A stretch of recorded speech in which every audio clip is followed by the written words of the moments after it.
ગુજરાત રાજ્યના DGP, CID crime અને railways Gujarat રાજ્ય ગાંધીનગર દ્વારા 26મી જૂન વર્લ્ડ ડ્રગ્સ ડે અનુસંધાને રાજ્યમાં ગેરકાયદેસર નાર્કોટિક્સના પદાર્થ, કેફી ઔષધો, મન પ્રભાવિત દ્રવ્યોના ગેરકાયદેસર વેચાણ તથા હેરાફેરી અટકાવવા માટે જરૂરી સૂચના આપવામાં આવી હતી, જેના ભાગરૂપે એટીએસના માર્ગદર્શન હેઠળ માદક પદાર્થના ગેરકાયદેસર વેચાણ અને વહન અટકાવવા માટે ગુજરાત રાજ્યને નશામુક્ત કરવા અભિયાન હાથ ધરવામાં આવ્યું છે.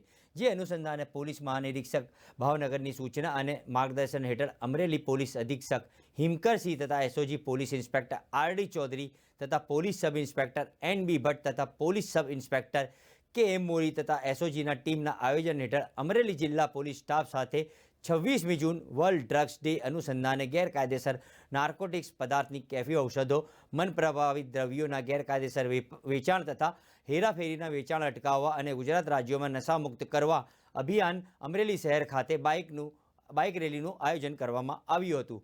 આ કામગીરી અમરેલી પોલીસ અધિક્ષક હિમકરસિંહ નાઓની સૂચના અને માર્ગદર્શન હેઠળ એસઓજીના police inspector RD Chaudhari, police sub inspector NB Bhatt તથા police sub inspector KM Mori તથા એસઓજીની ટીમ હેઠળ અમરેલી જિલ્લાના પોલીસ સ્ટાફ દ્વારા કરવામાં આવેલ છે.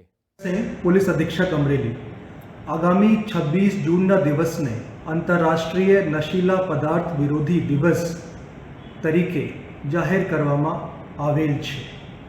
હું અમરેલી જિલ્લાના તમામ નાગરિક મિત્રોને જણાવવા માંગુ છું કે નશીલા પદાર્થોના સેવનથી વ્યક્તિને શારીરિક, માનસિક અને આર્થિક હાનિ થાય છે.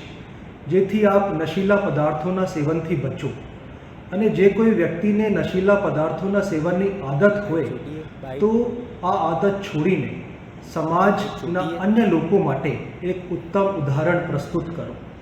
અને જો કોઈ વ્યક્તિ આપના આજુબાજુના વિસ્તારમાં નશીલા પદાર્થોના ઉત્પાદન અથવા વેચાણ કરતા હોય તો તેની જાણ નજીકના પોલીસ સ્ટેશન અથવા જિલ્લા પોલીસ કંટ્રોલ રૂમના 100 નંબર ઉપર કરો.